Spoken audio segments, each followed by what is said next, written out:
దేవుడిచ్చినటువంటి ఆయుష్కాలాన్ని, తన దేహాన్ని తనకు నచ్చినట్టుగా మనిషి మలుచుకుంటున్నాడు ఈ భూమి మీద.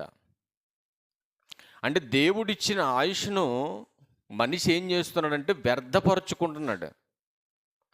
మనిషికి దేవుడిచ్చినటువంటి ఆయుష్ వ్యర్థపరుచుకోవటానికి కాదండి మనిషికి ఇచ్చింది.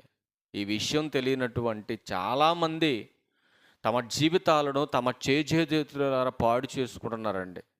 మనిషికి అది ఇప్పుడు అర్థం కాదు. ప్రతి మనిషికి దేవుడు 3 కాలాలు నిర్ణయించాడండి. ఈ ప్రకృతిలో మనిషికి నియమించినటువంటి కాలాలు 3. తల్లి గర్భంలో నుంచి బయటకు వచ్చినటువంటి ప్రతి మనిషికి దేవుడు నిర్ణయించినటువంటి కాలాలు 3. ఒకటి బాల్యం, రెండవది యవ్వనం, మూడవది వృద్ధాప్యం. ఈ 3 కాలాలు పూర్తి చేసుకొని ఎప్పటికైనా వెళ్ళిపోవాలి మనం. అందుకే బైబుల్ ఏం చెబుతా ఉందంటే 90వ కీర్తన 10వ వచనంలో, 90వ కీర్తన 10వ వచనం తీయండి, నిదానంగా తీయండి. 90వ కీర్తన చూడండి. అక్కడ భక్తుడైన మోషే గారు ప్రార్థన చేస్తూ అంటున్నాడు, మా ఆయుష్ కాలము 70 సంవత్సరములు, అధిక బలమున్న ఎడల 80 సంవత్సరములగును. అయినను వాటి వైభవము ఆయాసమే, దుఃఖమే, అది త్వరగా గతించును, మేము ఎగిరిపోదుము. ఏమంటే సహజంగా ఎగిరిపోయేది ఏంటి? పక్షి ఎగిరిపోద్ది, అవునా? కానీ ఎగిరిపోయేటటువంటి ప్రస్తావన ఇక్కడ మోషే గారు మనుషుల గురించి మాట్లాడుతున్నాడు అని అంటే, ఒక పక్షి ఎలాగైతే ఒక చోట నుంచి మరొక చోటకి ఎగిరిపోతుందో అలానే భూమి మీదకి వచ్చినటువంటి మనిషి కూడా మరణం ద్వారా మరో చోటకి ఎగిరిపోతున్నాడు. అంటే మనిషి మరణం తర్వాత తన యొక్క స్థితిని మార్చుకుంటున్నాడు. తన యొక్క అడ్రస్ మారిపోతుంది మరణం తర్వాత మనిషికి. మరి ఎక్కడికి వెళ్ళిపోతున్నాడు మనిషి అని అంటే, మృతుల లోకానికి వెళ్ళిపోతున్నాడు మనిషి. అంటే భూమి మీద ఉన్నటువంటి మనిషి మరణం తర్వాత పాతాళ లోకానికి, అనగా మృతుల లోకానికి మనిషి వెళ్ళిపోతున్నాడు. అంటే అడ్రస్ మారిపోయిందా లేదా? అన్నీ మారిపోతున్నాయి మరణం తర్వాత. అందుకే దేవుడు ఒక చక్కటి ప్రణాళికను మనుషుల పట్ల ఆలోచన చేశాడు. భూమి మీదకి వచ్చినటువంటి మనిషి మరణిస్తే తిరిగి రావలసింది నా యొద్దకే అని దేవుడు మాట్లాడుతున్నాడు. మొదటి మాటలో ఏముంటుందండి? తరతరములకు మాకు నివాస స్థలము నీవే. ఈరోజు మనం అనుకుంటున్నాం వీరరాఘవపురం స్థిరమైనటువంటి స్థలం నాకన్ను అనుకుంటున్నావు. ఎంతోమంది మనతో పాటు పుట్టారు ఇక్కడ. అంటే నాతో పాటు కాదు, మీతో పాటు పుట్టారు. ఈ 10 సంవత్సరాల్లో నేను వచ్చిన తర్వాత కూడా చాలామంది చనిపోయారు. వచ్చిన వారందరూ స్థిరంగానే ఉన్నారా భూమి మీద? ఉన్నారమ్మా? లేరు. తమ తమ కాలాలను వెళ్ళపుచ్చేసుకున్నారు. తమ తమ కాలాలకు ముందుగానే వెళ్ళిపోయిన వారు కూడా లేకపోలేదు మన దగ్గర. అందుకే దేవుడు చక్కటి వర్ణనతో దేవుడు మాట్లాడిస్తున్నటువంటి కొన్ని విలువైన విషయాలు ఈరోజు మనం నేర్చుకోవటానికి ప్రయత్నం చేద్దాం. ఎందుకంటే దేవుడిచ్చినటువంటి 3 కాలాలలో దేవునికి ఇష్టమైన కాలం ఒకటి ఉంది. అదే యవ్వనం. అంటే యవ్వన కాలము సరి అయినటువంటి విధానంలో దేవుని యొక్క ఉద్దేశాలను యవ్వనస్తురాలుగా పనిచేయాలనంటే దానికి బేస్మెంట్ బాల్యం. అంటే బాల్యములో తల్లి కానీ తండ్రి కానీ తమకిచ్చినటువంటి బహుమానాలను దేవుని యొక్క చిత్త ప్రకారం పెంచకపోతే, దేవుడు కోరుకున్నట్టుగా వాళ్ళు నడిపించలేకపోతే ఖచ్చితంగా యవ్వనాన్ని దాటి వృద్ధాప్యానికి వెళ్ళలేరు అని బైబిల్ హెచ్చరించింది. మనం అనుకుంటాం కదా, చాలామంది ప్రభు బోధ నేర్పకపోయినా, ప్రభు యొక్క శిక్షలో లేకపోయినా బాల్యం నుంచి యవ్వనానికి వెళ్ళిపోతున్నారు, యవ్వనం నుంచి వృద్ధాప్యానికి వెళ్ళిపోతున్నారు కదా. మరి వాళ్ళకి ప్రభు శిక్ష లేదు, బోధ లేదు కదా. మరి వాళ్ళ దాటుతున్నప్పుడు మరి మీరు ఎందుకయ్యా పదే యవ్వనం నుంచి వృద్ధాప్యానికి వెళ్ళాలంటే ప్రభు యొక్క శిక్ష కావాలి, బోధ కావాలని మీరు చెబుతున్నారని మీరు అనుకోవచ్చు. వాడు ఎంతకాలం బ్రతికి చనిపోయినా వాడికి పరలోకం రాదు, ప్రభువుని గురించి తెలుసుకోకపోతే. ప్రభు యొక్క చిత్తము, ప్రభు యొక్క ఉద్దేశం వాళ్ళకి అర్థం కాలేదు కాబట్టే వాళ్ళు బాల్యంలో నేర్పవలసినటువంటి బోధ వాళ్ళకి నేర్పలేకుండా వాళ్ళు వదిలేస్తున్నారు ఈ సమాజంలో. ఈరోజు సమాజంలో జరుగుతున్నటువంటి అనేకమైన భయంకరమైనటువంటి విపత్తులకు కారణం ఈరోజు యవ్వనస్తులు. ఒక చిన్న టైటిల్తో మనం ముందుకెళ్ళి చూడగలిగితే, యవ్వనస్తులు బలవంతుల బలహీనుల అనేది మనం ఆలోచించగలిగితే, యవ్వనస్తులు బలవంతులే అని బైబిల్ చెప్తా ఉంది. అవునంటారా కాదంటారా? ఇందులో 3 విషయాలు పొందుపరచడం జరిగింది. ఈ 3 విషయాల్లో మీరు ఒక్క విషయాన్ని మీరు ఆలోచన చేయగలిగితే, ఈ యవ్వన కాలంలో అసలు ఎటువైపు ప్రయాణం చేయాలని దేవుని సంకల్పమైంది మీరు ఆలోచన చేయండి. యవ్వన కాలంలో మీ బిడ్డలు ఎటువైపు ప్రయాణం చేయాలి? దేవుని వైపా, లోకం వైపా?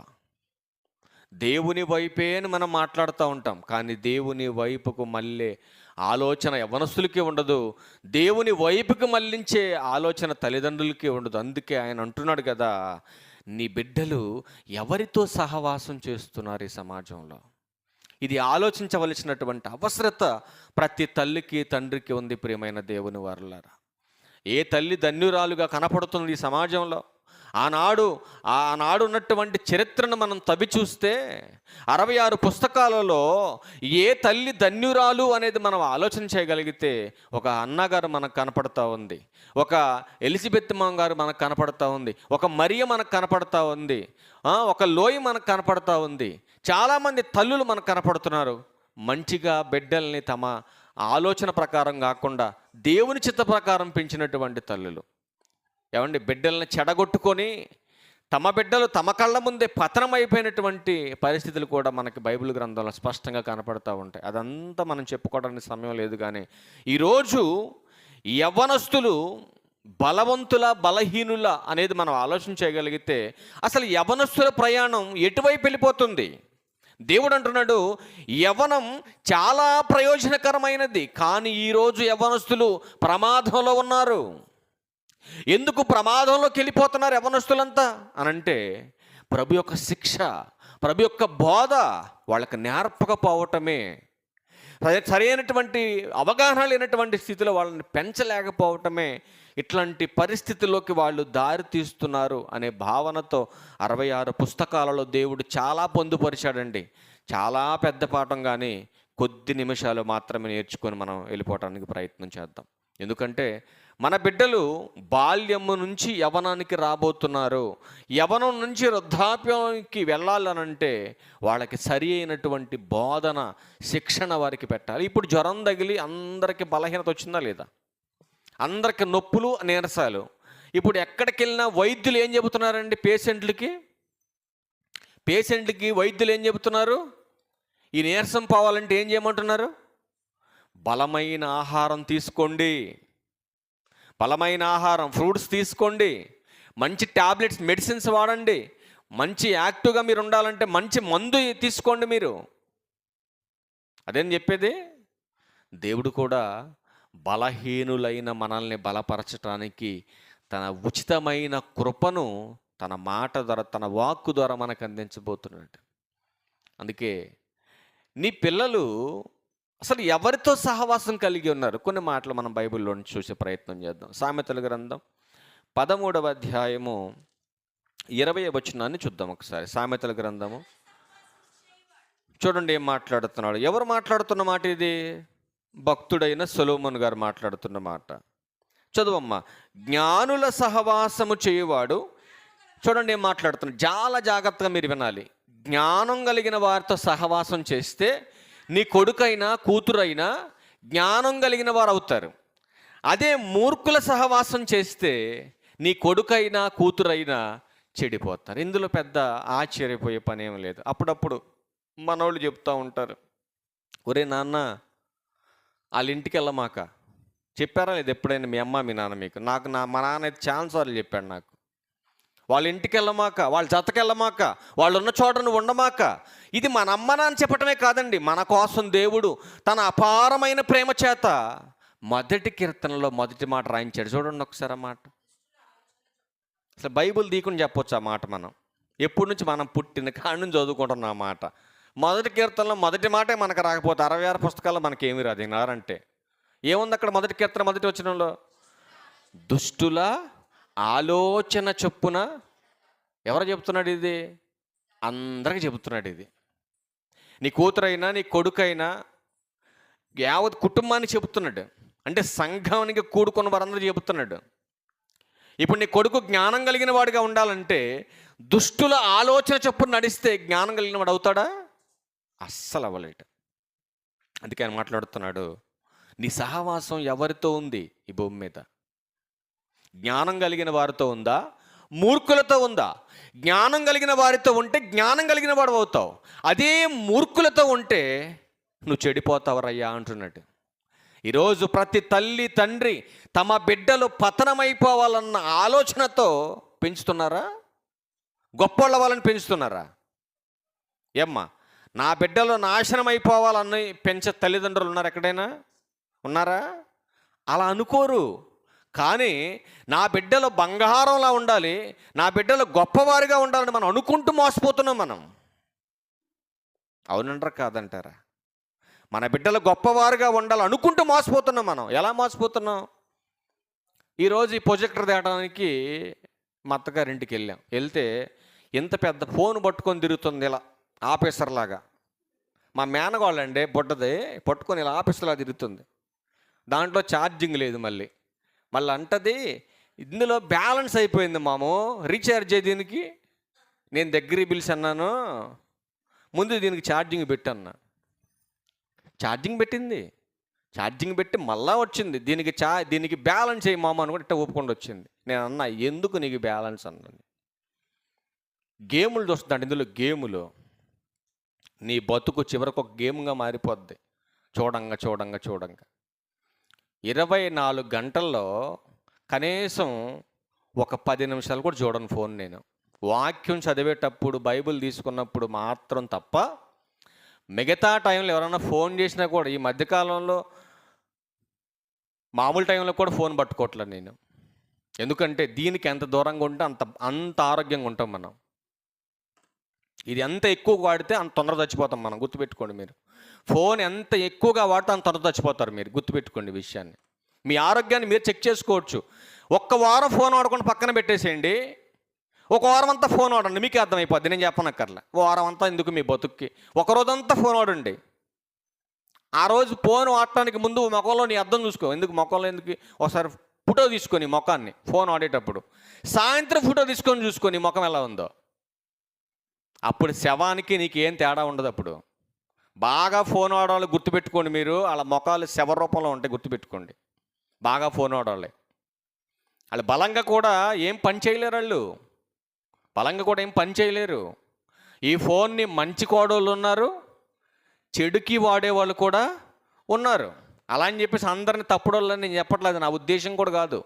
ఫోన్ కనిపెట్టిన వాడు మంచికే కనిపెట్టాడు, అవునా కాదా? కానీ ఇందులో ఈ ప్రపంచ దేశాలలో జరుగుతున్నటువంటి మంచి ఉంది, ఇందులో చెడు చాలా ఎక్కువ ఉందండి. మంచి తక్కువ ఉంది, చెడే ఎక్కువ ఉంది. కానీ ఎవరెవరు ఏం చూస్తున్నారో ఒక్కసారి మీ ఫోన్లన్నీ నాకు ఇస్తే మీ చరిత్ర అంతా ఇప్పుడే చెప్తాను నేను. మీరు అనుకుంటారు నేను ఎప్పుడప్పుడు డిలీట్ చేస్తానాలే అనుకుంటారు మీరు. చాలామంది అదే అనుకుంటారండి, నేను వాడేది, నేను చేసేది నేను ఎప్పుడప్పుడు డిలీట్ చేసేసుకుంటున్నానులే, ఎవరికి తెలియాలనుకుంటారు మీరు. మీ చరిత్ర అంతా ఎవరి దగ్గర ఉంది? ఎవరి దగ్గర ఉంది మన చరిత్ర? ఆయన దగ్గర ఉంది. ఆయన మోసం చేయగలం మనం? అస్సలు ఆయన మోసం చేయలేం మనం. అందుకనే మనం భయపడవలసింది దేవునికి. ఇక్కడ బైబిల్ గ్రంథంలో సొలొమోను గారు అంటున్నాడు, నీ సహవాసం ఎవరితో నీ సహవాసం? ఎప్పుడైనా మీ కూతురుని కానీ కొడుకుని కానీ అడుగుతున్నారు మీరు ఇంటికి వచ్చాక, ఇరా నాన్న ఎవరితో సహవాసం చేస్తున్నావు? జ్ఞానులతోనా మూర్ఖులతోనా? ఒకవేళ మూర్ఖులతో నీ సహవాసం అయితే ఖచ్చితంగా నువ్వు చెడిపోతావు. కాబట్టి వదిలే ఆ స్నేహాన్ని. ఇదే సొలొమోను గారు మొదటి అధ్యాయంలో 4వ వచనంలో మాట్లాడుతున్నాడు. చూడండి, చాలా బాగుంటాయి ఈ మాటలు, చాలా బాగుంటాయి. చూద్దాం.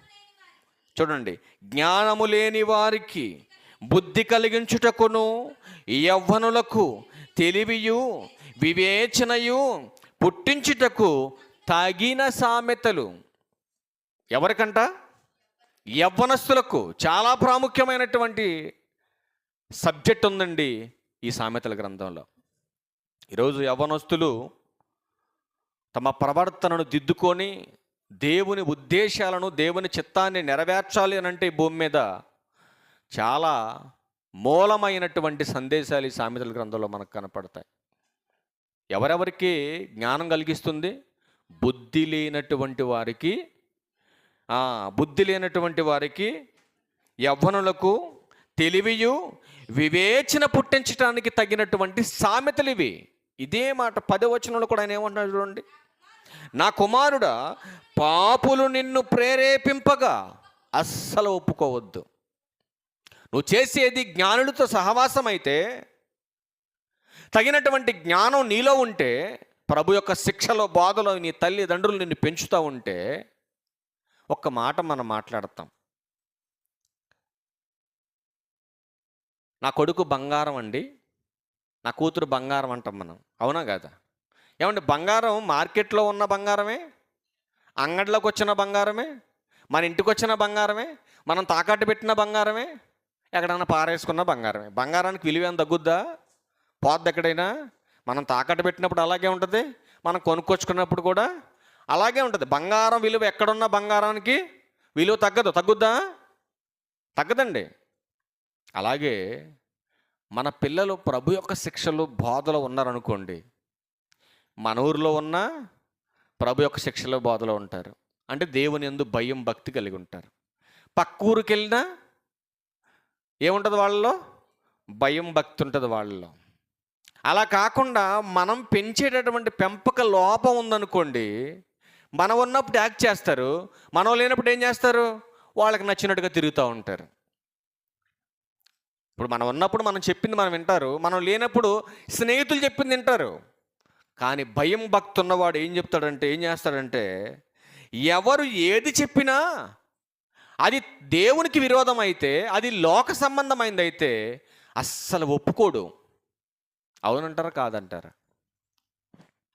ఒకప్పుడు లోక సంబంధిగా ఉన్నప్పుడు ఎవడు ఏది పెడితే, ఏది చేయమంటే అది చేసేవాళ్ళం.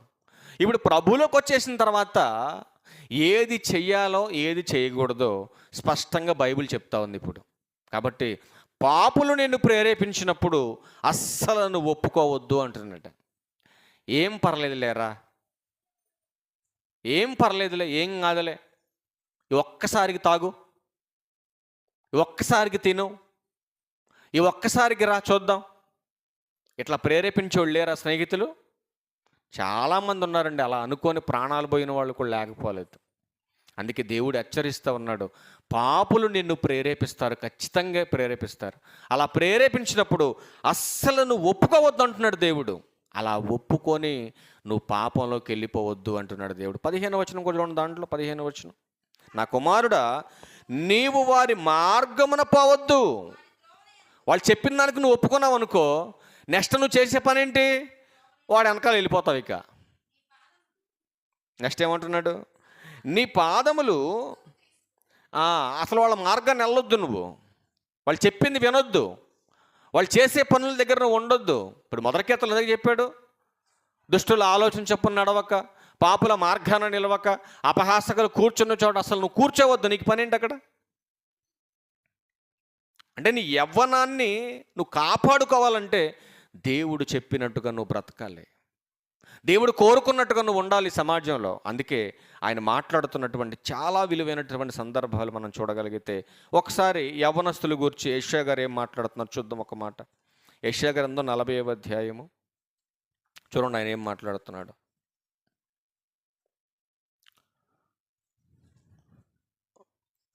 30వ వచనంలో అంటున్నాడు కదా, చూడండి, బాలురు సొమ్మసిల్లుదురు అలయుదురు, యవ్వనస్తులు తప్పక యవ్వనస్తులు తొట్టిల్లకుండా ఉండని వారి భూమి మీద ఎవరైనా ఉన్నారు అని అంటే కేవలం యేసుక్రీస్తు వారు మాత్రమే తొట్టిల్లలేదండి. ఏ విషయాల్లో కానీ భూమి మీద పుట్టినటువంటి వారందరూ కూడా ఏదో ఒక విషయంలో తొట్టిల్లిన వారే. తొట్టిల్లటం అంటే ఏదో ఒక చిన్నదైనా పెద్దదైనా ఏదో ఒక తప్పు చేసిన వారే. అంటే యవ్వనస్తులు ఖచ్చితంగా తొట్టిల్తారని బైబిల్ చెప్తా ఉందంటే, మరి తొట్టిల్లకుండా ఉండాలంటే మనం ఏం చేయాలి? ఏమ్మా, తొట్టిల్లకుండా ఉండాలంటే ఏం చేయాలి? తొట్టిల్లకుండా ఉండాలంటే ఏం చేయాలి? చూద్దాం కొన్ని మాటలు. తొట్టిల్లకుండా ఉండాలంటే ఏం చేయాలి? ఏం చేయాలి తొట్టిల్లకుండా ఉండాలంటే? అమ్మా, వాక్యాన్ని బట్టి జాగ్రత్తగా నడుచుకునేవాడిగా ఉండాలి. ఒకసారి కీర్తనల గ్రంథం వెళ్దాం. కీర్తనల గ్రంథం చదువు తల్లి. చూడండి, యవ్వనస్తులు దేని చేత తమ నడత శుద్ధిపరుచుకొందురు. ఇప్పుడు తొట్టిల్లారు. తొట్టిల్లినటువంటి వ్యక్తి మరలా తిరిగి దేవునిలో బలవంతుడిగా ఉండాలి. ఇప్పుడు సహజంగా తొట్టిల్లిన వాడు బలవంతుడా బలహీనుడా? ఏమ్మా, తొట్టిల్లిన వాడు బలవంతుడా బలహీనుడా? బలహీనుడు కాబట్టే పాపులు ప్రేరేపించినప్పుడు పడిపోయాడు. అలా పడిపోయినటువంటి వ్యక్తి మరలా తిరిగి బలవంతుడిగా లేవనెత్తబడాలి. అలా లేవనెత్తబడాలంటే వాడు చేసినటువంటి పాపానికి శుద్ధీకరణ జరగాలి. అలా శుద్ధి జరగాలంటే ఏ సబ్బు వాడితే శుద్ధి అవుతాడాడు? బైబిల్ చెప్తా ఉంది, వాక్యం. వాక్యం అంటే దేవుని మాట. దేవుని మాట చేత మాత్రమే శుద్ధిపరుచుకుంటారు. నీ వాక్యమును బట్టి దానిని జాగ్రత్తగా చూసుకొనుట చేతనే కదా. చూడండి ఎంత బాగా మాట్లాడుతున్నాడు. యవ్వనస్తులు దేని చేత తమ నడతను శుద్ధిపరుచుకుంటారు? నువ్వు గద్దించినా మారతాడా? నువ్వు ఎంత చెప్పినా వినడు. ఎప్పుడు? యవ్వన కాలంలో. ఇప్పుడు కొంతమంది యవ్వనస్తులకి మీరు చెప్పి చూడండి, మా తెలిసిలేని వెళ్ళవా అంటాడు. ఇప్పుడు చిన్న వాళ్ళకి మనం బుడ్డ పిల్లలకు చెప్పామనుకోండి, ఒక మాట కాకపోతే ఒక మాట అయినా వింటాడు బాల్యంలో ఉన్నాడు. మరి యవ్వనస్తులు ఒక్క మాట కూడా వినడు. ఎందుకని? ఇప్పుడు వృద్ధులు చెబుతా ఉన్నారు అనుకోండి, పెద్దవాళ్ళు 70-80 సంవత్సరాల ఉన్నోళ్ళు చెబుతున్నారు అనుకోండి యవ్వనస్తులకి, వాళ్ళు ఏమంటారు యవ్వనస్తులు? అరే నీకు తెలియదులే ముసలాయన, నువ్వు మెదలకొండు గమ్మునుండు అంటాడు. ఎందుకు? చదువుకున్నావా? చదువుకోవాలా. నీకేమన్నా తెలుసా? తెలియదు. నువ్వేమైనా చేయగలవా? చేయలేవు. కానీ చదువు లేకపోయినా, నీలా యాక్టివ్నెస్ లేకపోయినా, నీ అంత జ్ఞానం ఆయనకు లేకపోయినా అనుభవంతో మాట్లాడుతూ ఉంటారు వాళ్ళు. కానీ వాళ్ళ మాట మనం వింటామా? అస్సలు ఈయన యవ్వనంలో ఉన్నోళ్ళు. కానీ దేవుడు అంటున్నాడు కదా, వృద్ధుల యొద్ద ఏముంది? జ్ఞానం ఉంది. వాళ్ళ దగ్గర అనుభవ జ్ఞానం ఉంది. వాళ్ళు చెప్పిన మాట సత్యం, అది వినాలి మనం ఖచ్చితంగా, ఎన్ని తీరాల్సిందే. కానీ ఇక్కడ అంటున్నాడు, తొట్టిల్లినటువంటి యవ్వనస్తులు, పడిపోయినటువంటి యవ్వనస్తులు, బలహీనులైనటువంటి యవ్వనస్తులు మరలా బలవంతులు కావాలంటే దేని చేత వారిని నిలబెట్టగలగాలి? దేని చేత వారిని బలపరచాలి? దేని చేత వాళ్ళని తొట్టిల్లకుండా కట్టాలి అని అంటే బైబిల్ చెప్తా ఉంది, వాక్యము చేత అని బైబిల్ హెచ్చరిస్తూ ఉంది. మరొక మాట మీరు చూడగలిగితే బైబిల్ గ్రంథంలో నుంచి చాలా చక్కగా ఉంటుందండి మాట. మనం చూద్దాం ఒకసారి. యవ్వనంలో చాలా జాగ్రత్తగా ఉండాలండి బైబిల్ హెచ్చరిస్తూ ప్రసంగి భక్తుడు అంటున్నాడు కదా. ఒకసారి ఆ మాట కూడా చూద్దాం. ప్రసంగి గ్రంథము 11వ అధ్యాయము 9వ వచనంలో ఒక అద్భుతమైన మాట ఉంది, మనం చూద్దాం. యవ్వనుడా, నీ యవ్వనమందు సంతోషపడము. ఏం చెప్పాడు దేవుడు ప్రారంభ మాటలో? సొలొమోను గారు ఏమంటున్నా పరిశుద్ధాత్మ ప్రేరణతో? యవ్వనస్తుడా, యవ్వనస్తురాలా, నీ యవ్వన కాలమందు సంతోషపడు. ఏమండి, యవ్వనస్తులకు దేంట్లో సంతోషం చెప్పాలి? యవ్వనస్తులకి దేంట్లో సంతోషం? వాళ్ళు సంతోషపడేది దేంట్లో సంతోషపడతారు ఎక్కువ యవ్వనస్తులు? చెప్పాలి. 3 విషయాలు ఉంటాయి లోకంలో. శరీరాశ అన్న సంతోషమే, నేత్రాశ అన్న సంతోషమే, జీవపడంబం అన్న సంతోషమే. ఈ 3 ప్రాముఖ్యమైనటువంటిది ఒకటి ఉందండి. ఈ 3 శరీరాశ, నేత్రాశ, జీవపడంబం. ఈ 3 యవనస్తులకి చాలా ప్రాముఖ్యమైన ఒక మాట ఉంది. చెప్పగలరా ఎవరైనా? నేత్రాశ. ఏంటది? నేత్రాశ. ప్రతి యవ్వనస్తుడు నాశనమైపోవటానికి ప్రధానమైనటువంటి కారణం నేత్రాశ. ఎప్పుడైతే నేత్రాలు చూస్తాయో, చూసిన వెంటనే ఏం చేస్తాడంటే హృదయంలో ఏం చేసుకుంటాడు? అపవిత్రపరుచుకుంటాడు. చూస్తేనే కదండి మనం పాపం చేసేది, చూడటం వల్లే కదా. యేసుక్రీస్తు ప్రభు వారు ఏమన్నాడు? ఒక స్త్రీని మోహపు చూపుతో చూసిన ఎడల ఆ క్షణమే తమ హృదయంలో ఆమెతో ఏం చేసినట్లు? వ్యభిచారం చేసినట్టు అన్నాడు యేసుక్రీస్తు మహానుభావుడు. చాలా గొప్ప విషయం చెప్పాడు. కానీ ఇక్కడ సొలొమోను గారు మాట్లాడుతున్నాడు, యవ్వనుడా నీ యవ్వనమందు సంతోషపడము, నీ యవ్వన కాలమందు నీ హృదయము సంతుష్టిగా ఉండనిమ్ము. సంతుష్టిగా అంటే నువ్వు అనుకున్నది అనుకున్నట్టుగా జరిగించేవాడుగా ఉండు అంటున్నాడా? సంతుష్టిగా ఉండటం అంటే, సంతుష్టిగా ఉండటం అంటే చెప్పాలి. సంతుష్టిగా ఉండటం అంటే అర్థం ఏంటి?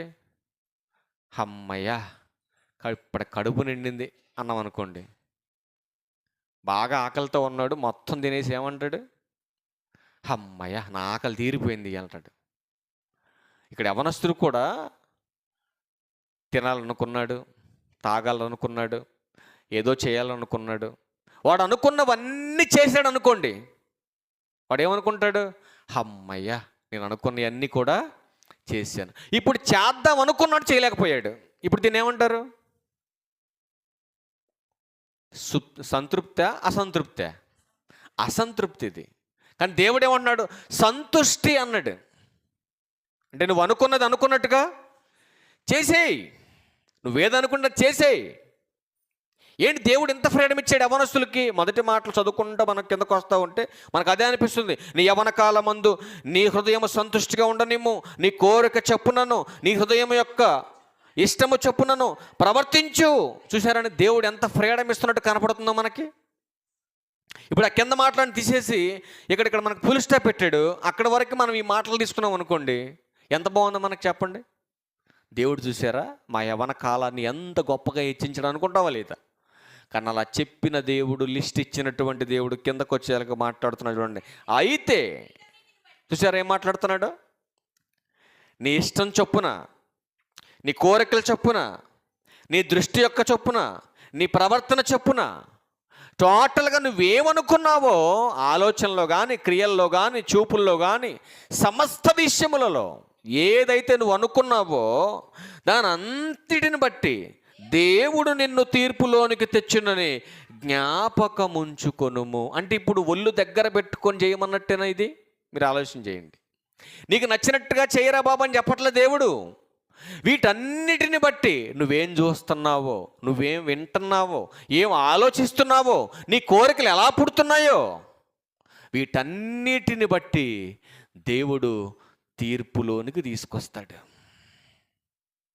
తీసుకొచ్చి ఏం చేస్తాడు ఆయన? తీర్పులో తీసుకొచ్చి అందుకు కిందకు వచ్చేసరికి అంటున్నాడు కదా, లేత వయసును నడిప్రాయమును గతించిపోవునవి గనుక నీ హృదయములో నుండి వ్యాకులమును తొలగించుకొనుము, నీ దేహమును చెరుపు దానిని తొలగించుకొనుము. ఇక్కడ వ్యాకులము అన్నాడు. నీ హృదయంలో ఉన్న వ్యాకులమును తొలగించుకో అన్నాడు. వ్యాకులం అంటే దుఃఖం.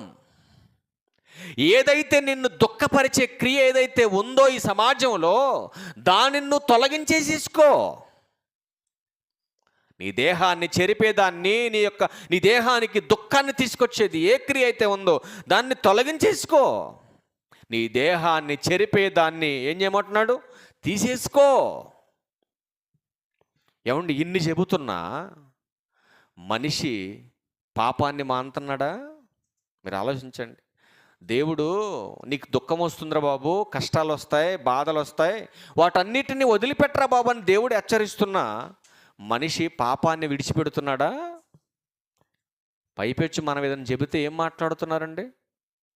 మాకు తెలుసులే నువ్వు వెళ్ళు, అంతేనా? రెండవది మందు లేనటువంటి మాట ఒకటి ఉందండి, అది మీరు గుర్తుపెట్టుకోవాలా. ఇప్పుడు ఏదైనా మనం చెప్పామనుకోండి ఎవరికైనా, ఏమంటున్నారు సింపుల్గా? చిన్నపిల్లల దగ్గర నుంచి పెద్దోళ్ళ వరకు ఏమంటున్నారండి? నా ఇష్టం, నా ఇష్టం. అసలు దీనికి మందు ఉందా? ఎక్కడైనా మందు ఉందా? అసలు దీనికి మందు లేదండి. అంటే దీన్ని బట్టి మనం ఏమర్థం చేసుకోవాలంటే ఇది వీడికి పిచ్చి ముదిరిపోయింది ఇక. వీడికి పిచ్చి ముదిరిపోయింది ఇక, దానికి మందు లేదు, ఇక వదిలేయటమే కానీ. ఇప్పుడు ఎవరికైనా మనం ఏం చెప్పామనుకోండి జాగ్రత్తలో, నాకు తెలిసి లేళ్ళు మరి ఎందుకు చేస్తున్నారా బాబు ఇలాగన్నాం అనుకోండి, నా ఇష్టం.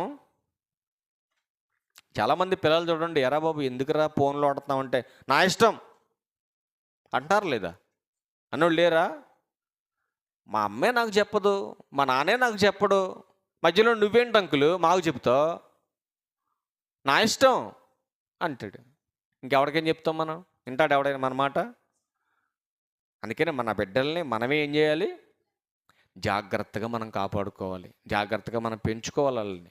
అందుకే దేవుడు మరొక అద్భుతమైన మాట చెబుతున్నాడు, మరొక అద్భుతమైన మాట. తిమోతి గారికి పత్రిక రాస్తూ పౌలు గారు ఈ మాట చూసి ఒక వీడియో చూద్దాం. తిమోతి గారికి రాసిన 2వ పత్రికలో చూడండి, యవనస్తుల కోసం ఎంత గొప్ప మాట చెబుతున్నాడో చూడండి. వ్యాకులమును దుఃఖమును తొలగించుకోమని సొలొమోను గారు మాట్లాడితే, ఇక్కడ పౌలు గారు యవనస్తుడైనటువంటి తిమోతి గారికి 2వ పత్రిక రాస్తూ అక్కడ ఆయనకు కొంత సమాచారాన్ని తెలియజేస్తున్నట్టుగా మనకు కనపడతా ఉంది. ఈ సందర్భంలో 2వ అధ్యాయము 22వ వచనం, నీవు యవ్వనేచ్ఛల నుండి పారిపొమ్ము. చూడండి ఏమంటున్నాడు, నీ యవ్వనేచ్ఛల నుండి పారిపొమ్ము, పవిత్ర హృదయులై ప్రభునకు ప్రార్థన చేయు వారితో కూడా నీతిని, విశ్వాసమును, ప్రేమను, సమాధానమును వెంటాడు. ఒకవేళ నువ్వు పాపం చేసి పడిపోతే, వాక్యాన్ని సరిచేసి నిలబెడితే, నిలబడినటువంటి నీవు దేవునిలో బలవంతుడుగా, బలమైనటువంటి వాడుగా, బలవంతుని చేతిలో బాణముల వంటి వారుగా మీరు ఉండాలంటే ఆయన మాట్లాడుతున్నాడు, నీ యవ్వనేచ్ఛల నుండి పారిపో అంటున్నాడు. ఇచ్చ అంటే అర్థం ఏంటి? యవ్వనేచ్ఛ అన్నాడు. ఏచ్ఛ అంటే ఏంటి? కోరిక. ఏ కోరిక అయితే నీలో కలుగుతుందో ఆ కోరికకు నువ్వు దూరంగా పారిపో. ఇప్పుడు పిచ్చుకొస్తుంది అనుకోండి ఎదురుగా, ఏం చేస్తావు నువ్వు? పారిపోతావా? ఎదురుగా అట్ట నుంచి ఉంటావా? పారిపోతావా లేదా? ఇప్పుడు పాపం భయంకరమైందా, పిచ్చుకొక్క భయంకరమైంది? మీరు చెప్పాలి. పాపమే కదా భయంకరమైంది. ఇప్పుడు కరోనా భయంకరమైందా, పాపం భయంకరమైందా? కరోనాకు భయపడ్డాంగా లేదా మనందరం? ఏమ్మా, కరోనాకు భయపడ్డామా లేదా? మరి పాపానికి ఎందుకు భయపడాల మనిషి? కరోనా అంటే వెంటనే అటాక్ అయిపోతే దాని లక్షణాలు మనకు కనపడుతున్నాయి కాబట్టి మనం అయ్యో బాబు అని భయపడ్డాం. అంటే పాపం మనిషి మీదకి వచ్చేసిన తర్వాత మనిషికి తెలియట్లా, పాపం మనిషికి సోకిన తర్వాత తెలియట్లేదు. కానీ బైబిల్ ఏమందంటే, పాపము వలన వచ్చు జీతం మరణం అన్నట్టు. కానీ అది ఎప్పుడు నేను హరించుకుపోతుందో ఊహించినటువంటి రీతిలో జరుగుతుంది. అది ఖచ్చితంగా మనం వెలిగి తీరాల్సినటువంటి అవసరం ఉంది. ఇప్పుడు యవనస్తులకు ఆయన మాట్లాడుతున్నాడు, నీ యవనేచ్ఛల నుండి దూరంగా పారిపో అంటున్నాడు. ఎంతమంది పారిపోతున్నారు? పారిపో అనే మాట వినబడంగానే పారిపోయిన వ్యక్తి కూడా కనపడతాడు మనకు చరిత్రలో, ఒక గొప్ప వ్యక్తి అయిన. బైబిల్లో ఒక మాట ఉంటుందండి, అద్భుతమైన మాట. కోరికిచ్చినటువంటి దేవుడు ఆ కోరికను నెరవేర్చడా? మీరు ఆలోచన చేయండి. ఏమండి, నాలుగుకి చింతకాయ పుల్లగా ఉంటుందని ఎవరు చెప్పారు? మీరు చెప్పాలి. చింతకాయ ఎలా ఉంటుందమ్మా? పుల్లగా ఉంటుందా? కాకరకాయ ఎలా ఉంటుంది? చేదు ఉంటుందా? ఇప్పుడు చింతకాయకి కాకరకాయకి ఏమైనా సంబంధం ఉందా? లేదు. అది వేరు, ఇది వేరు. మరి నాలుకలు ఎన్ని ఉన్నాయి మనకి? చింతకాయ చుట్టంగా ఒక నేలక, కాకరకాయ చుట్టంగా ఒక నేలక ఉందా? లేదు. ఈ నాలుకలో ఈ భూమి మీద ఎన్ని అయితే ఉన్నాయో వాటన్నిటిని టేస్ట్ చేయగలిగినటువంటి శక్తి దేవుడు నాలుకకి ఇచ్చాడు. ఇచ్చాడా లేదా? ఇచ్చాడా? ప్రతి వస్తువును మనం ఏం చేస్తాం? నాలుకతో టచ్ చేసి చూస్తాం. అబ్బో ఇది పుల్లగుంది, ఇది చేదుగుంది, ఇది తీయగుంది, ఇది చప్పగుంది చెప్తామా లేదా? ఖచ్చితంగా రుచులు కనిపెట్టే టేస్ట్ నాలుకకి ఉంది. ఈరోజు ఏది మంచో ఏది చెడో మనం కరెక్ట్గా క్యాలిక్యులేషన్ చేయాలంటే మనకేం అవసరమై ఉంది? దేవుని వాక్యం మనకు అవసరమై ఉంది. ఈరోజు యవనస్తులు తమ స్థితిని కరెక్ట్గా దేవునిలో తమ యొక్క స్థితిని కాపాడుకోవాలంటే యవనస్తులకు అవసరమైంది వాక్యం. ఈ వాక్యం లేకపోతే యవనస్తులు తమ నడతను ఏం చేసుకోలేరు, శుద్ధిపరచుకోలేరు, కంట్రోల్ చేసుకోలేరు. 127వ కీర్తన 4వ వచనంలో ఒక అద్భుతమైన మాట రాయించాడండి ఆయన. 127వ కీర్తనలో ఒకసారి చూడండి ఆ మాట. యవ్వన కాలమందు పుట్టిన కుమారులు బలవంతుని చేతిలో బాణముల వంటి వారు. ఎలా ఉండాలని దేవుని కోరిక ఉంది. పైన మొదటి వచనంలో 3వ వచనంలో ఏమన్నాడు? కుమారులు యెహోవా అనుగ్రహించు స్వాస్యము, గర్భఫలము దేవుడిచ్చు బహుమానం. గర్భఫలం ఎవరిస్తున్నారు? దేవుడిస్తున్నాడు. ఇచ్చినటువంటి దేవుడు అంటున్నాడు కదా, ఇచ్చినటువంటి బిడ్డల్ని నా చేతిలో బలమైనటువంటి ఆయుధాలుగా, సాధనాలుగా మీరు తయారు చేయాలి తల్లిదండ్రులు. కానీ ఎంతమంది తయారు చేస్తున్నారు మీరు ఆలోచన చేయండి. అందుకే పౌలు గారు తిమోతి గారు చెబుతున్నాడు, యవ్వనస్తుడా కాదా తిమోతి? యవ్వనస్తుడే. ఆ యవ్వనస్తుడు చెబుతున్నాడు, తిమోతి నీ యవ్వనేచ్ఛల నుండి నువ్వు పారిపో. చూడండి, పారిపోమంటున్నాడు. పారిపోయి ఏం చేయాలంటే, పవిత్ర హృదయులై ప్రభువునకు ప్రార్థన చేయు వారితో కూడా. ఎవరిని అనుసరించమంటున్నాడు? పాపానికి దూరంగా పారిపోమంటున్నాడు, పరిశుద్ధులకు దగ్గరగా రమ్మంటున్నాడు. జాగ్రత్తగా మీరు ఆలోచన చేయాలి. ఎవరైతే పాపలు ఉన్నారో వాళ్ళకి దూరంగా వెళ్ళిపో. వాళ్ళ దగ్గరే ఉన్నావు అనుకో, పాపం చేయమని నేను ప్రేరేపిస్తారు. పాపంలో పడిపోతావు నువ్వు, నాశనానికి వెళ్ళిపోతావు నువ్వు. అందుకే పాపం చేసేవారికి దూరంగా పారిపోమంటున్నాడు. అలా పారిపోయిన నువ్వు ఏం చేయాలో దేవుడు కింద మాట్లాడుతున్నాడు. ఇదిగో, ప్రార్థన చేసేవారి దగ్గరికి వెళ్ళు, భక్తిపరుల దగ్గరికి వెళ్ళు, నీతిమంతుల దగ్గరికి వెళ్ళు, దేవునిలో బలవంతులుగా ఉన్నవారి దగ్గరికి వెళ్ళు. బలహీనులతో నీకెందుకు పని? మరి నేను అక్కడికి వెళ్ళి ఏం చేయాలి దేవా నువ్వు అడిగితే దేవుడు మాట్లాడుతున్నాడు, నీతిని, విశ్వాసమును, ప్రేమను, సమాధానమును వెంటాడు. ఏమండి, 4 లక్షణాలు ఈరోజు యవనస్తులు కనపడుతున్నాయి మనకి. మీరు ఆలోచన చేయండి. ఎక్కడైనా ప్రార్థన కానీ, సాటి మనిషిని ప్రేమించటం కానీ, సాటి మనిషితో సమాధానంగా మాట్లాడటం కానీ, ఏమండి ఈ లక్షణాలు ఎక్కడైనా మనకు కనపడుతున్నాయి యవనస్తుల్లో? మీరు చెప్పండి. అసలు గౌరవం ఉందా మనుషులంటే? ఎందుకు మన పిల్లలు సాటి మనిషిని గౌరవించలేకపోతున్నారు? ఎందుకు మన పిల్లలు సమాధానంగా ఉండట్లేదు? ఎక్కడ అల్లరి జరిగినా, గొడవలు జరిగినా దానికి కారణం ఎవరండి? యవనస్తులు కాదా? యవనస్తులు కాదా దానికి కారణం? ఈరోజు ఎందుకు విచ్చలవిడిగా ఈరోజు యవనస్తులు డ్రగ్స్ తీసుకుంటున్నారు? ఎందుకు విచ్చలవిడిగా చిన్న చిన్న పిల్లల్ని పెద్ద పెద్ద భయంకరమైనటువంటి ఘోరమైనటువంటి రేపులు చేస్తున్నారు వాళ్ళ సమాజంలో? ఎందుకు జరుగుతున్నాయి ఇవన్నీ సమాజంలో? ఇంట్లో తల్లిదండ్రులు సక్రమంగా బిడ్డలను పెంచకపోవటం వల్లనే ఈ సమాజంలో చీడ పురుగుల్లా తయారైపోయారు యవనస్తులంతా కూడా. యోబు గ్రంథము 36వ అధ్యాయం 14వ వచనం. కావున వారు యవ్వనమందే మృతి నొందుదురు. చారమ్మ ఏం మాట్లాడుతున్నాడు యోబు గారు ఇక్కడ? వారు యవ్వనమందే మృతి నొందుదురు అంటున్నాడు. ఎందుకు యవ్వన కాలంలో ఎక్కువ మంది చచ్చిపోతున్నారు? బాల్యంలో చనిపోవట్లేదే? వృద్ధాప్యం గురించి మాట్లాడడానికి అవకాశం లేదు. ఎందుకంటే ఈ యవ్వనం దాటితే కదా వృద్ధాప్యం గురించి మనం మాట్లాడాలి. కానీ యవ్వన కాలం మంది వాళ్ళు చనిపోతారని బైబిల్ హెచ్చరిస్తూ ఉంది. ఎందుకు యవ్వన కాలం మంది చనిపోతున్నారు? చేయకూడని నేరాలు చేయటం, ఆ నేరాలకు తగినటువంటి శిక్షలు అమలు చేయటం, ఆ శిక్షల వలన వాళ్ళు చనిపోవటం. ఒక వ్యక్తి తనను ప్రేమించలేదని నిద్రపోతున్నటువంటి పాపను కత్తితో కోసాడు దారుణంగా. ఇంటికాడ ఎవ్వరు లేని సమయం చూసుకొని, ఫస్ట్ 9th క్లాస్ అని చదువుతుంది అనుకుంటా పాప, 9th క్లాసే.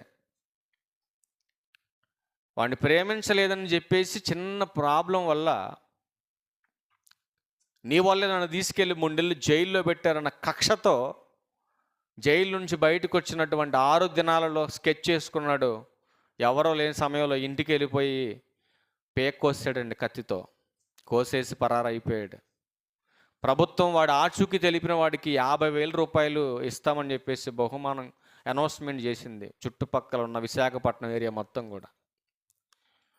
ఒక 4-5 రోజుల తర్వాత ఒక మనిషి పశువులను తోలుకెళ్ళాడు చెరువు ఏరియాకి. తోలుకెళ్తే స్మెల్ వస్తుంది ఏంటని చెప్పి వెళ్ళి చూస్తే వాడు కూడా పేక్ కోసుకొని చచ్చిపోయాడు.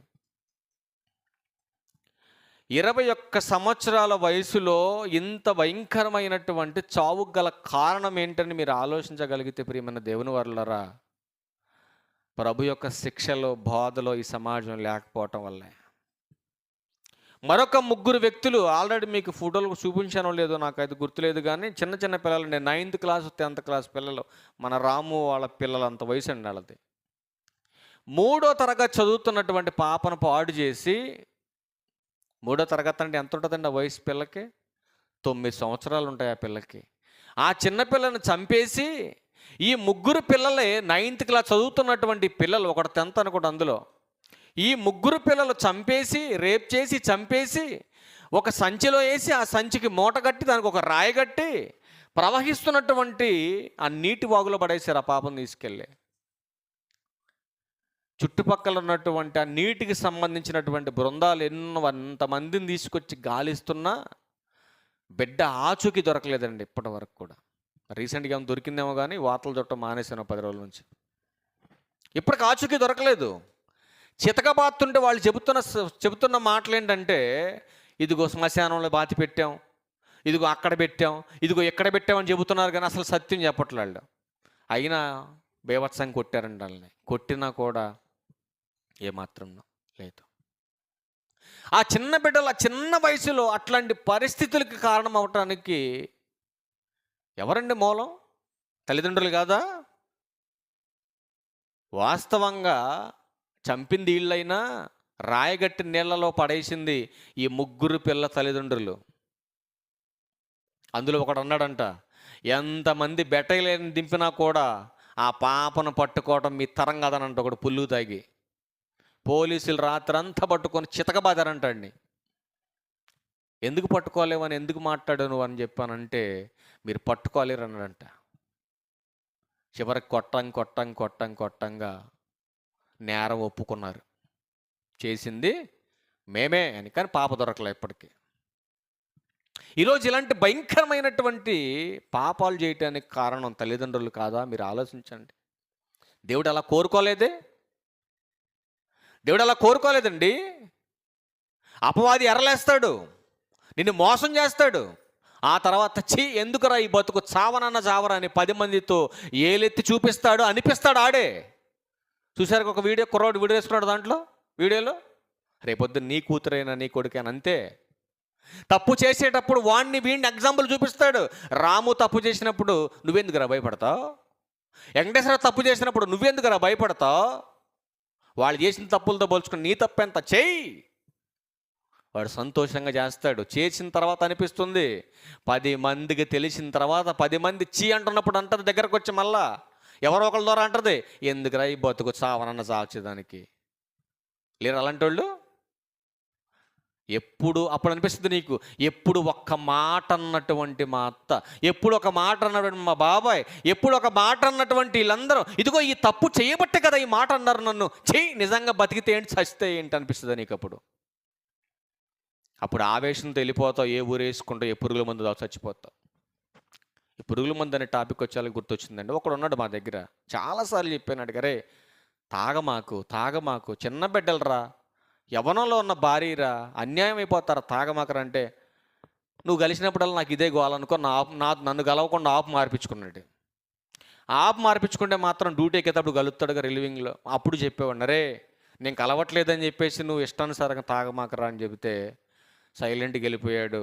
6 నెలల జరగక ముందే పురుగుల మంద చచ్చిపోయాడు. ఏం జరిగింది అని వాళ్ళ కుటుంబం దగ్గరికి వెళ్ళి తన భార్యని అడిగితే భార్య చెబుతుంది, అన్నయ్య అక్రమ సంబంధం పెట్టుకున్నాడు. అక్రమ సంబంధం పెట్టుకొని ఇంటికి వస్తే ఇది తెలుసుకున్నటువంటి తండ్రి, ఏరా ఎందుకు బతుకుతున్నావురా, తెల్లారితే నూతన సంవత్సరంలోకి వెళ్తాం, ఈ 2024లోకి వెళ్తాం మనం 23 నుంచి, ఇకనైనా కొత్త సంవత్సరంలోకి వెళ్ళే లోపైన మారవా అని అంటే, నేను మారను అన్నాడు. మారకపోతే ఎందుకు బతుకుతున్నా, సావనన్న సావరా అన్నాడు. ఏ పురుగుల మందు దాకా సావనన్న సావరా, ఎందుకురా ఈ బతుకు అని చెప్పి అన్నాడు తండ్రి. అయ్యగారికి రోసం పొడుచుకొచ్చింది. వెంటనే వెళ్ళిపోయి పురుగులకు కొట్టవలసినటువంటి లీటర్ మందు తన లోపలేసేసుకున్నాడు. జనవరి 1 ఎంటర్ అవ్వక ముందు చచ్చిపోయాడు. ఏం సాధించాడు? వాడు చేసిన పాపం వాడిని పతనానికి దారి తీసుకుపోయింది. అందుకే ఇక్కడ యోబు గారు అంటున్నాడు, నాయనా యవ్వన కాలమందే వాళ్ళు మృతి నొందుదురు. ఎందుకు అని మీరు క్వశ్చన్ అడిగితే బైబిల్ చెబుతున్న ఆన్సర్ చూద్దాం ఒకసారి. ఎందుకు అని అడిగితే ప్రసంగి గ్రంథము 7వ అధ్యాయము వచనము 17. ఎందుకు యవ్వన కాలం మంది చచ్చిపోతారు చెబుతున్నాడు అక్కడ సొలొమోను గారు. అధికముగా దుర్మార్గపు పనులు చేయకుము. ఎందుకు చచ్చిపోతారు యవ్వన కాలమందు? అధికంగా దుర్మార్గ పనులు చేసి నీ కుమారుడు యవనస్తుడైనా నీ కుమార్తె యవనస్తురాండ్రైనా అధికంగా దుర్మార్గ పనులు చేసి ఏ ఒక్కడు బ్రతకడు భూమి మీద ఎక్కువ కాలం. అక్కడ యోబు గారు ఏమన్నాడు? యవ్వన కాలం అని చనిపోతారన్నాడు. కానీ ఇక్కడ సొలొమోను గారు ఏమంటున్నాడు? అధికముగా దుర్మార్గపు పనులు చేయొద్దు, బుద్ధిహీనంగా తిరగొద్దు. అసలు ఎందుకు నీకు ఇచ్చింది యవ్వన కాలం? నీకు నచ్చినట్టుగా నీ ఇష్టానుసారంగా తిరగడానికి కాదు, నీ ఇష్టాలు నెరవేర్చుకోవడానికి కాదు యవ్వన కాలం. ఎవడి మాట అయినా వింటున్నారు యవనస్తులు ఇవాళ? ఎన్రో. అందుకే మాట్లాడుతున్నాడు, నీ కాలానికి ముందు నీవేళ చనిపోదువు, నీవు దీని పట్టుకొని ఇండుటయు దానిని చేయి విడువకుండుటయు మేలు. దేవుని యందు భయభక్తులు గలవాడు వాటన్నిటిని కొనసాగించును అన్నాడు. నిజంగా దేవుడంటే భయం భక్తి నీకుంటే దేవుని హెచ్చరికలకు భయపడతావు, సేవకులు చెప్పిన మాటలు వింటావు. కానీ దేవుని భయం నీకు లేదు. అసలు తల్లిదండ్రులు అంటేనే భయం లేదు కొంతమందికి. ఉందా? తల్లిదండ్రులు అంటే భయం ఉందండి వాళ్ళ? అసలు బైబిల్ ఒక గొప్ప సత్యం చెప్పిందండి, గొప్ప సత్యం చెప్పింది. ఏంటిది సత్యం? నువ్వు దీర్ఘాయుష్మంతుడుగా నువ్వు భూమి మీద ఉండాలంటే నీ తల్లిని నీ తండ్రిని ముందు నా దగ్గరకు రావటానికి ముందు వాళ్ళని సన్మానించు. ప్రతి కూతురికి ప్రతి కొడుకు చెబుతాను నేను ప్రతిసారి కూడా, నువ్వు ఎక్కువ కాలం భూమి మీద బతికి ఆరోగ్యవంతుడిగా ఉండాలంటే నీ తల్లి నీ తండ్రిని సన్మానించు, లేదంటే నీ ఆయుష్ ముగిసిపోద్ది అన్నట్టు. అందుకేమంటున్నాడు దేవుడు? అధికముగా దుర్మార్గ పనులు చేయకు, బుద్ధిహీనంగా తిరగొద్దు. అలా తిరిగితే నీ కాలానికి ముందు నువ్వు చచ్చిపోతావయ్యా అన్నాడు. ఇదంతా వాస్తవా అవాస్తవం అంటారా మీరు చెప్పాలి? అవునా కాదా? వాస్తవమే. మరొక మాట చూడండి, సామెతల గ్రంథం. ఇక ముగించేసుకుందాం, అయిపోయింది. ఇక 10 దాటిన తర్వాత ఇక మనం మైకులు అరవకూడదు. సామెతల గ్రంథం 5వ అధ్యాయం 23వ వచనం చూడండి. సామెతల గ్రంథం చూడండి ఏమంటున్నాడు? ఎందుకు వాళ్ళు నాశనం అయిపోతున్నారంటే శిక్ష లేక అన్నాడు. ఏ శిక్ష లేదు? ఇప్పుడు మన పిల్లోడు తప్పులు చేసేటప్పుడు మనకేమనిపిస్తుంది అంటే, చాలా కొన్ని చిన్న చిన్న తప్పులు తెలిసి తెలియ చేస్తున్నాడు అనుకోండి, మనకేమనిపించిద్ది? ఒక సామెత చెప్తాం మీకు ఈ సందర్భంలో. ఒక కొడుకు స్కూల్కి వెళ్ళి వచ్చేటప్పుడు ఒక ఎరేజర్ను పెన్సిల్ దొబ్బుకొచ్చాడట. దొబ్బుకొస్తే తల్లి ఇంటికి రాగానే తల్లికి చూపించిందట, అమ్మ ఈరోజు నేను స్కూల్ నుంచి ఒక పెన్సిల్ ఒక ఎరేజర్ తీసుకొచ్చానని అడిగితే, ఏరా ఎక్కడ తెచ్చావనంటే, నా ఫ్రెండ్ దగ్గర తెచ్చానంట. ఏమన్నా అడిగి తెచ్చావా అడగకుండా తెచ్చావా అంటే, వాడు వదిలేసుకొని వెళ్ళిపోతే నేను పట్టుకొచ్చుకున్నాను అంటాడు. ఏం చేస్తే? వాడు వదిలేసుకొని వెళ్ళిపోతే నేను తెచ్చుకున్నా, ఇవి నాయే అని అంటాడు. కొంచెం పెద్దోడైపోయాడు. పెద్దోడైన తర్వాత మరొక తప్పు చేశాడండి. తప్పు చేస్తే నా కొడుకు ఎంత గొప్పోడైపోయాడు, చక్కగా చిన్న చిన్న దొంగతనాలు చేస్తున్నాడని చెప్పేసి తల్లి దండించడం పోయి ఏం చేస్తుంది? ప్రోత్సహిస్తుంది కొడుకుని. రాను ఒక పెద్ద భయంకరమైనటువంటి రాబరీకి వెళ్ళాడు. పట్టుకున్నారాన్ని, తీసుకెళ్ళి జైల్లో వేశారు. చిన్న చిన్న దొంగతనాలు అంటే సరిపోతుంది, కానీ పెద్ద దొంగతనం చేసి పోలీసులు దొరికిన తర్వాత జైల్లో పెట్టారు. జైల్లో పెట్టిన పోలీసులు ఏం చేశారంటే ఉరి శిక్ష ఖరారు చేశారు. అడిగి ఉరి శిక్ష దాకా వెళ్ళిన తర్వాత ఉరేయటానికి 5 నిమిషాల ముందు ఒక క్వశ్చన్ వేస్తారు అడిగి. ఏంటది? ఒరే బాబు, మరొక 5 నిమిషాలు నువ్వు చదవబోతున్నావు, నీ చివరి కోరిక ఏంటో చెప్పు, మేము తీరుస్తామని అడుగుతారు వాళ్ళు. అవునంటారా కాదంటారా? అవును. ఇప్పుడు ఈ ఖైదీ ఏంటి దొంగ అడుగుతున్నాడు, ఒక్కసారి నేను మా మమ్మీతో మాట్లాడాలి అన్నాడు. ఇప్పుడు తల్లిని ప్రవేశపెట్టారు, వచ్చేసిన జైలు దగ్గర పరుగున కొడుకుని చుట్టానికి. జైల్లో ఉన్న ఖైదీ వెళ్ళిపోయాడు తల్లి దగ్గరికి. వెళ్ళిపోయి, అమ్మ నీతో ఒక మాట చెప్పాలి, కొంచెం నీ చెవు దగ్గరికి పెట్టవే అన్నాడంట. చెవు దగ్గరకు రాగానే పట్టుకొని చెవు అంతా కొరికి పడేసాడు గట్టిగా. కొట్టంకి అవ్వదుగా మరి, చెవు కొరికి పడేసాడు. కొరికేసరికి పరిగెత్తుకొని పోలీసులు వచ్చేసి ఎడగొట్టేసి అడుగుతున్నారంట, ఇప్పుడు ఏరా అమ్మతో మాట్లాడాలన్నోడివి మాట్లాడకుండా చెవు అంతా కొరికేసావేంటి అని అడిగితే అప్పుడు తల్లితో అంటున్నాడంట, అమ్మ అమ్మ నేను చిన్నప్పుడు స్కూల్ నుంచి పెన్సిల్ ఎరేజర్ పట్టుకొచ్చినప్పుడు కొట్టావా? కొట్లా. ఇదిగో పలానా దొంగతనం చేసుకొచ్చాను, ఆ రోజు కొట్టావా? కొట్టలేదు. ఆ చిన్న చిన్న దొంగతనాలే అలవాటుగా మారిపోయి చివరికి బ్యాంకు రాబరీ చేసి అంత కాడికి ఎదిగిపోయాను నేను. ఆ బాల్యంలో మొదటి తప్పు విషయంలోనే కొట్టినట్టయితే ఇంత కాడికి నేను వచ్చేవాడిని కదా. ఈరోజు నేను మరణం అంచుల వరకు వెళ్ళిపోతున్నాను, చనిపోబోతున్నాను నేనని తల్లికి చెప్పాడట. ఇప్పుడు తల్లి ఏం చేస్తుందండి? అప్పుడు ఒక సామెత ఉంటుందండి, చేతులు గాలేక ఆకులు పట్టుకుంటే అస్సలు ఉపయోగమే లేదు. ఈరోజు తల్లులు కూడా అంతే, తప్పులు చేస్తున్నప్పుడు తెలుసు, కొంతమందికి తెలిసి కూడా ఏం చేయరు. 10 మంది ఇంటి మీదకి వచ్చి ఎగబడిన తర్వాత అప్పుడు అంటా ఉంటారు, ఎందుకు బతుకుతున్నారో సావనని సావరాదు అంట. అంతేనా? మనం మాట్లాడే మాటలు అవే, ఎందుకు బతుకున్నారు సావనని సావరాదు అంట. దేవుడు నీకు బిడ్డనిచ్చింది ఎందుకు? నీకు నచ్చినట్టుగా పెంచుకొని ఆడు తప్పులు చేస్తే ప్రోత్సహించి వాడి ద్వారా నీకు అవమానం నిందలు వస్తే చావమని కోరుకోవడానికి నీకు బిడ్డనిచ్చింది దేవుడు, దానికి కాదే దేవుడిచ్చింది. అందుకే ఆయన మాట్లాడుతున్నాడు, శిక్ష లేకయే అట్టివాడు నాశనమగును. నిజంగా దండించుంటే ఊరి శిక్ష కాడికి వెళ్తాడా కొడుకు? ఈరోజు మన పరిస్థితి కూడా అంతేనండి. మన బిడ్డల్ని మనము శిక్షించవలసినప్పుడు శిక్షించాలి ఖచ్చితంగా, అంతే. అర్థమవుతుందా? శిక్షించడం అంటే ఎలా పడితే అలా నోటుకొచ్చినట్టు బూతులు తిట్టడం, ఎలా పడితే అలా అడ్డగోలుకి పెట్టి బాధేయటం కాదు. ఒక్కసారి కొట్టామంటే మళ్ళా తప్పు చేయకుండా శిక్షణలోనే ఉండాలాడు. అలా కొట్టాలి కొడితే. అందుకే దేవుడు అంటున్నాడు 9వ వచనం నుంచి చూస్తే 8 దగ్గరికి వెళ్ళండి, 5:8 జారా స్త్రీయుండు ఛాయకి పోకు, నీ మార్గం దానికి దూరంగా చేసుకో, దాని ఇంటి వాకిటి దగ్గరికి వెళ్ళకు. ఒకవేళ వెళ్ళిన ఎడల నరులకు నీ యవ్వన బలమును, క్రూరులకు నీ జీవిత కాలం ఇచ్చి వేస్తావు. కిందకు వచ్చేసరికి అంటారు కదా, తుదకు నీ మాంసము నీ శరీరము క్షీణించిపోతుంది. ఇవాళ యవ్వనం ఉంది కదా, బలం ఉంది కదా, నేను ఇష్టానుసారంగా దాన్ని వాడితే శరీరం బలహీనపరచబడుతుంది, బలం పోతుంది, అనారోగ్యం వచ్చేస్తుంది.